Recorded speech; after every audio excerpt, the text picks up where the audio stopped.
Nabi kata begini, solat berjamaah itu lebih afdal daripada solat seorang diri dengan 27 kali ganda. Riwayat yang kedua menyebut ta'dilu bi khamsin wa 20 darajah, ataupun riwayat kedua menyatakan 25 kali ganda. Maka kita pun berdiri di atas dasar itu sentiasa menjaga solat berjamaah. Mungkin kita termotivasi kerana fadilat. Begitu juga dengan riwayat-riwayat yang lain yang menyebut tentang fadilat. Sebagai contoh, selepas daripada solat, tuan-tuan sekalian, kita elakkan daripada terus beredar, kerana Nabi menyebut fadilat bagi orang yang solat kemudian duduk sebentar di tempat yang dia solat tadi. Apa akan dia dapat? Nabi bersabda, al-malaikatu tusalli ala ahadikum madama fi musallahu tadi, dengan syarat selagi tidak berhadas. Maknanya selagi tak batal, dapatlah fadilat ini. Kemudian Nabi berkata lagi, malaikat berdoa kepada Allah Ta'ala. Tadi solawat daripada malaikat, kali ini doa daripada para malaikat, ya Allah, ampunkan dosanya. Dua. Yang ketiga, malaikat berdoa, ya Allah, Allahumma arhamhu, berilah rahmat kepadanya. Maka kita pun duduk kerana tahu ada fadilat. Jadi tuan-tuan dan puan sekalian, ini mungkin maqam kita, yang kalau ada fadilat barulah kita lakukan satu-satu amalan. Tetapi baginda Nabi SAW melakukan amalan, melakukan perkara-perkara sunat sebagai tanda syukur kepada Allah Subhanahu wa ta'ala. Tuan-tuan dan puan sekalian, kita ini kadang-kadang kurang bersyukur dengan nikmat keluarga yang Allah Subhanahu wa ta'ala berikan kepada kita. Allah Subhanahu wa ta'ala permudahkan kita berkeluarga, ada isteri. Dan Allah Subhanahu wa ta'ala selepas itu permudahkan kita berkeluarga juga dengan zuriat yang Allah lah yang dapat. Mungkin ada yang seorang dua belum dapat lagi, kita doakan sama-sama insya-Allah.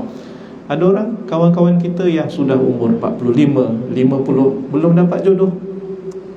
Ada orang yang sudah berkahwin, kita kahwin lebih lambat daripadanya, tetapi anak kita lebih ramai, dia belum lagi dapat rezeki anak, tuan-tuan dan puan-puan sekalian. Maka sebab itu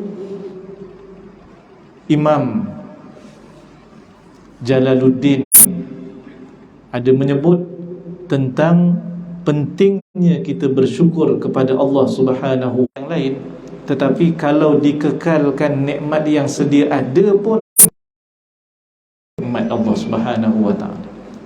Sebab itu Imam Jalaluddin menyebut, an-ni'matu idza syukirat qarrat wa idza kufirat farrat.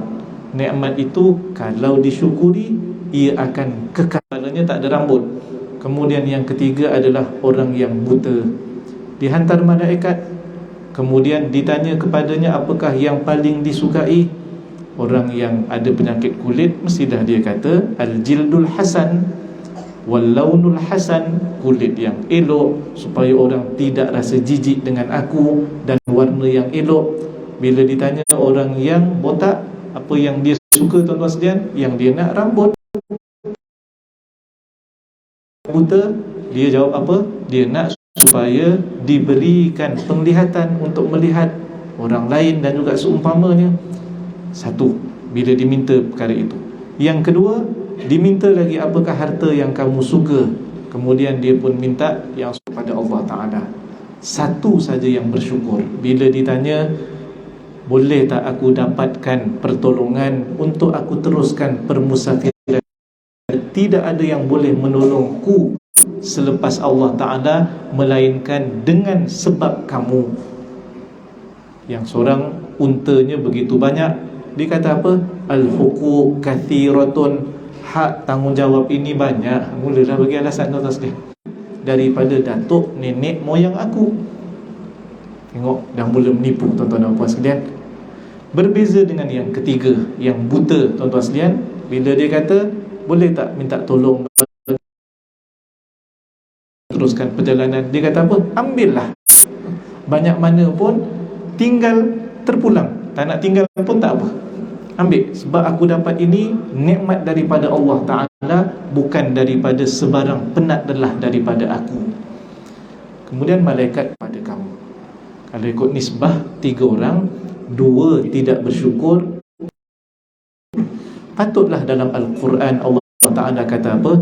Wa qalilum min ibadiyasy syakur, dan sangat sedikit daripada hamba-hambaku yang bersyukur.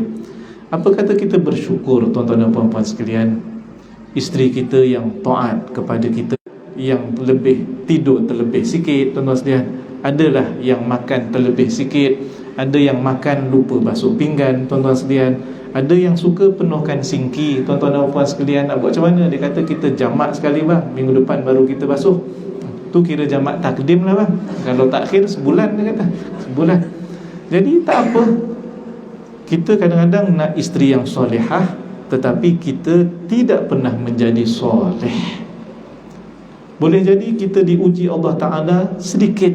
Mungkin kita yang isteri ini lebih baik daripada suaminya.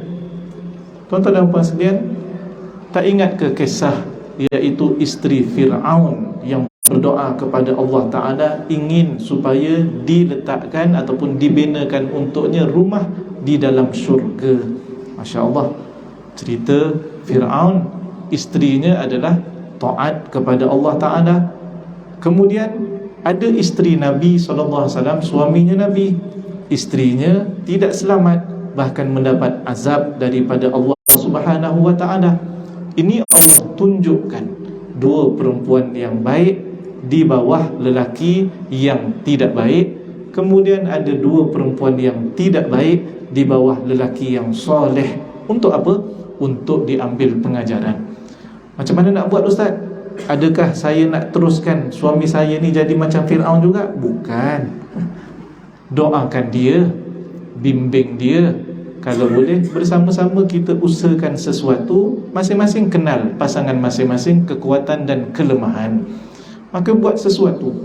Yang suami mungkin perlu untuk mencari orang yang mungkin alim daripada kita supaya dapat mengajar isteri kita. Ajaklah pergi masjid sama-sama. Kalau boleh jangan naik motor, tuan-tuan sekalian. Jangan naik kereta, tuan-tuan sekalian. Kalau boleh naik motor. Kenapa naik motor? Lebih dekat dan lebih hampir. Nanti dia akan peluk kita, tuan-tuan dan puan sekalian. Kalau ditanya tentang apa yang disukai, suka makan apa? Kita kata nasi lemak. Sama. Semua sama sebelum kahwin, tuan-tuan sekalian. Sebab nak bagi jadi. Tapi lepas kahwin, tiba-tiba semua tak sama. Kenapa? Ingat, kerja syaitan sebelum daripada perkahwinan supaya kita rapat dan dekat sehingga melakukan maksiat. Tetapi kerja syaitan selepas daripada perkahwinan, dia suka rumah tangga hancur, walaupun perkara yang kecil akan menjadi sebab pertengkaran yang begitu lama tidak reda, tuan-tuan dan puan-puan sekalian. Kadang-kadang bila baca fail perceraian kawan-kawan kita ramai di bahagian undang-undang keluarga, saja tanya, yang ni bercerai, berapa umur perkahwinannya? Dia kata baru seminggu. Yang ni bercerai, berapa usia perkahwinannya? Baru 6 tahun. Rupa-rupanya 10 tahun ke bawah ini adalah waktu yang sangat mencabar. Satu. Yang kedua, tengok lagi apa sebab dia ceraikan ya. Macam-macam tuan-tuan sekalian. Macam-macam. Mungkin saya tak sebutlah kat sini tuan-tuan sekalian. Tapi perkara yang kecil. Ya, sudah.